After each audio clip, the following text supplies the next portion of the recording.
my name is Rose and welcome back to Balling on a Budget. Super happy to have you here, and first of all I just got to say to all of my subscribers and viewers, very Merry Christmas and an absolutely smashing New Year. I hope this holiday period is just filled with love, family, and obviously copious amounts of food. And as many of you guys are probably doing, I've just done my goals for the year, ready to start 2018, right? Prosperous, it's going to be an amazing year in Jesus' name, yes! But when we start to look at our goals and the things that we want to do next year, we also tend to look at the things that we want to leave behind. So alongside that dumbass Gucci Gang song, I will be leaving behind some of these commonly accepted money truths or wisdoms that everyone seems to believe, which once you actually look at them, aren't so great. Here are a couple.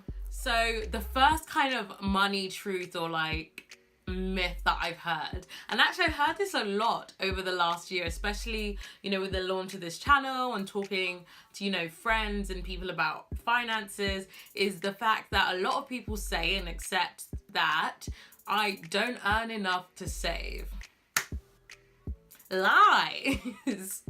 There's always room to save, and I think it's a really good habit to be in, that whether you're earning 20 quid a week from your parents or you're on 50-60 grand a year, there is always room to save. No matter the income you are on, you always should try and live below your means. In terms of how to save and sort of percentages that you can save, you can look up here and you should see a link to my 5 pots video where we really go into detail about this.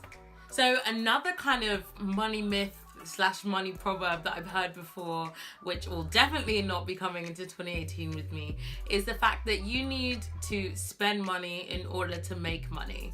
And I guess I understand where it's coming from. Obviously a lot of the time you have to invest to get something out of it, but that's not always the case. And especially in this gig economy that we live in, there's so many opportunities to make money online, from offering any skills or services you have to doing quizzes or questionnaires, participating in focus groups. There's so many different ways that you can make money online without having to spend a dime, and sometimes without even having to leave your house. I think the second part of this statement is also about you need to spend a lot of money, or you need to have a lot of money to kind of invest, and again, that's something which just is not true.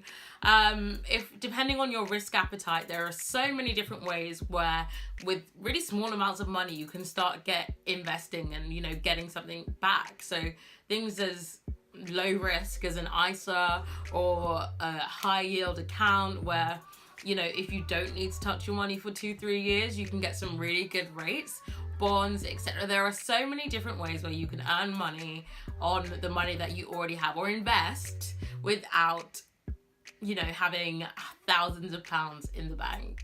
Another one which I've actually heard a lot is that paying off student loans is a myth.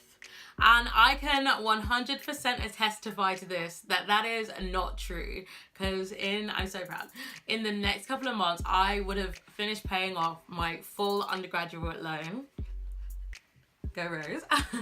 It is totally realistic to do, to kind of create a plan that works for you and your budget. The real clincher when it comes to student loans is the interest rates. So do some investigation, find out what your regular repayment schedule is versus an overpayment schedule is, and see which works out best for you interest rate wise. So one thing a lot of people can do to take a major dent out of their student loan is that if you're doing a graduate job and they offer you a graduate loan, and you have a little bit of extra money there, or you're able to use that money to pay off your student loans. Graduate loans often are interest free or have a comparatively very low interest rate, so paying off a bulk amount in one go can really help getting that dent into your student debt.